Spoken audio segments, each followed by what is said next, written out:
इस शख्स की तस्वीर देख लीजिए। इस शख्स का नाम है सौरभ गर्ग।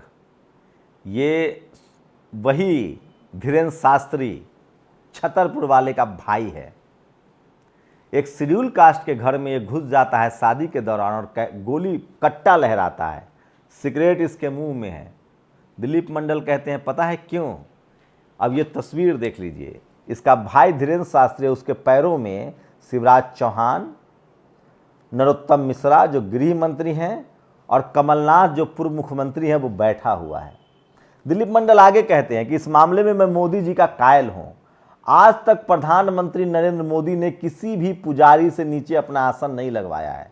उनका आसन हमेशा ऊपर होता है। उन्होंने अपना आसन एक ही जगह नीचे लगवाया है, पता है कहां? जब उन्होंने अयोध्या में या बनारस में एससी समाज के सफाई कर्मचारियों के पैर धोए थे। आपको पता है दिलीप मंडल ने क्या लिखा है कि इस बार धीरेन्द्र शास्त्री गलत खेल गया, उसका भाई इस बार बचेगा नहीं। पेशवा वाला टोपी पहनता है धीरेन्द्र शास्त्री। ये टोपी जो है ना पेशवाओं की टोपी है। पेशवा जानते हैं कौन थे? ये वो पेशवा थे जो कह रहे थे कि हम मुगलों से लड़ रहे हैं, मराठा शिवाजी महाराज और संभाजी महाराज का सत्ता बचाने के लिए। और आपको पता है क्या हुआ? मुगलों से शिवाजी हार गए, उनका सत्ता हथिया लिया और संभाजी महाराज की हत्या हो गई। और पता है सत्ता में मुगल नहीं आए, पेशवा आ गए। पुणे का पेशवा शनिवार वारा।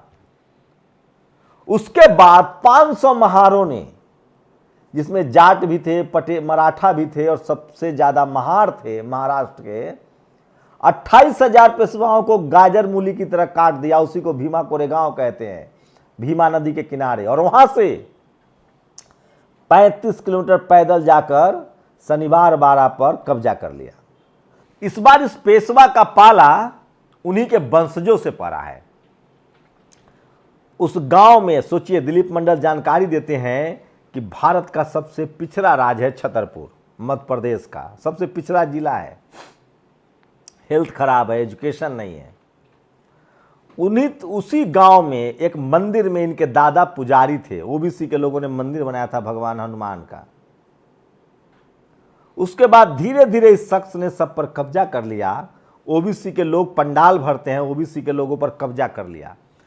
लोधी, गुर्जर, प्रजापति, खैर शेड्यूल कास्ट में आते हैं, इन लोगों से पाला पड़ रहा था।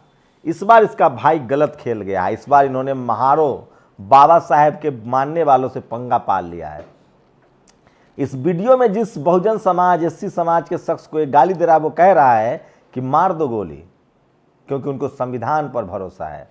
इस बार ये शख्स बचना नहीं चाहिए। ये SC/ST एक्ट में जेल जाएगा और धीरेन्द्र शास्त्री के खात्मे की शुरुआत हो चुकी है। आप सोचिए, धीरेन्द्र शास्त्री के पास पैसे कहां से आता है? इसके पास न जमीन है, न व्यापार है, न इसके पास कोई फैक्ट्री है। ये चढ़ावा का पैसा है जो ओबीसी के लोग भरते हैं झोली। अब कम से कम शेड्यूल कास्ट के लोग तो जाएंगे नहीं। ये वीडियो वायरल हो रहा है। सोचिए, अब तक FIR नहीं लिखी जा रही है। FIR न लिखवाने के लिए धमकियां दी जा रही है। लेकिन मैं फिर कह रहा हूं, फूले पेरियार के लोग मैदान में उतर गए हैं।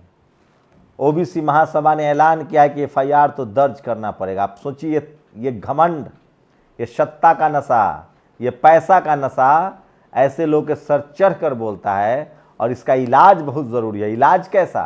संवैधानिक इलाज, लीगल इलाज, कानूनन इलाज। आप सोचिए, जिसका भाई, जिसके पैरों में मुख्यमंत्री, गृह मंत्री, पूर्व मुख्यमंत्री पड़ा हो, ये धर्म की राजनीति है। चंद्रशेखर रावण ने ट्वीट किया है, देश भर के लोग ट्वीट कर रहे हैं कि ये शख्स बचना नहीं चाहिए। मैं फिर कह रहा हूं, ये धार्मिक लोग नहीं है, ये धंधेबाज लोग हैं। आपको पता है 200 वर्ग मीटर की जमीन पर पार्किंग है, 50,000 किराए पर और 1 लाख रुपया रोज कमाता है। कई लोग वहां से गायब हो गए हैं। मैं फिर कह रहा हूं, इस बार धीरेन्द्र शास्त्री ने उल्टा पंगा लिया है। अब उसके पतन के दिन शुरू हो गए हैं और अब वो बचेगा नहीं, क्योंकि उसने बाबा साहेब के वंशजों को धमकी दी है, उसने बहुजन समाज को धमकी दी है। उसका भाई कट्टा लहरा रहा है। आप सोचिए, आप कल्पना कीजिए कि जब मनुस्मृति होगा, जिसकी ये दुहाई देता है, तब क्या करेगा। ये भाई ये हिंदू राष्ट्र कह रहा है, ये इसीलिए हिंदू राष्ट्र चाहता है जहाँ जाति देखकर फैसला होगा, जहाँ धर्म देखकर फैसला होगा, जहाँ ऐसे ब्राह्मण जाति से आने वाले को टीका लगाकर छोड़ दिया जाएगा। अब दूसरा वीडियो देखिए। यह ओंकार तिवारी, पुलिस इसको पूरे शहर में पैदल घुमा रही है, कान पकड़ के घूम रहा है। पता है इस शख्स ने एक 16 साल की मासूम बच्ची को अस्पताल पहुंचा दिया है। आप सोचिए, क्या पूरे ब्राह्मण समाज को इसके लिए जिम्मेदार माना जाए? कहाँ गया वो टीवी वाला जो मुसलमानों को कटघरे में करा कर? सोचिए, कल्पना कीजिए, कांग्रेस की सरकार है और कोई मुसलमान इस तरह से आरोपी होता। मैं वो तस्वीरें नहीं दिखा सकता जो इसने इस बच्ची के साथ किया है। ये मसाले की दुकान चलाता है, उस बच्ची के साथ उसकी माँ बाप को घर में घुसकर कहा कि उस बच्ची को मेरे हवाले कर दो। उसके बाद उसने सरेआम उस पर हमला किया।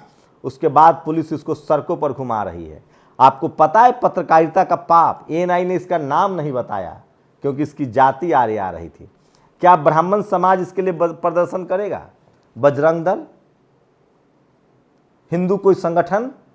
और क्या इसके वजह से पूरे ब्राह्मण समाज को पापी मान लिया जाए, गुंडा मान लिया जाए, क्रिमिनल मान लिया जाए? मैं उसके पक्ष में नहीं हूं।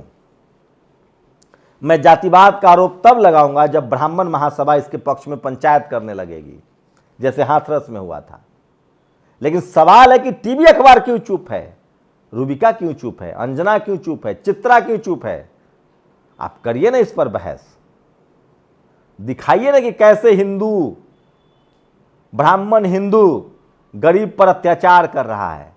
नहीं दिखाएंगे।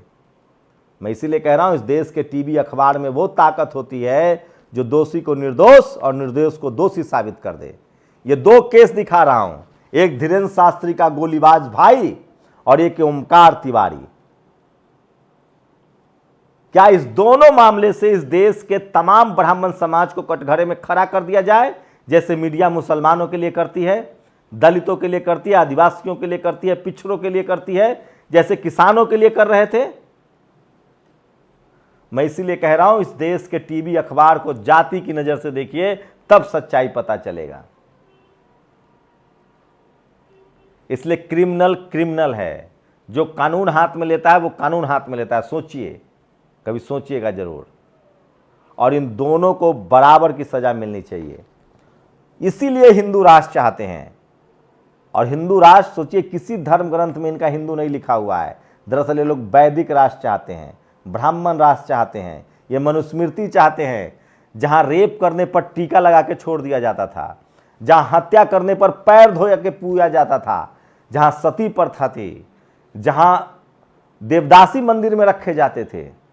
और ये गांव हिंदू बना के दिखाओ धीरेन्द्र शास्त्री, जहां किसी से कोई जाति न पूछे। ये आपको ठगा जाता है, बहकाया जाता है, इसलिए सावधान रहिए। शुक्रिया।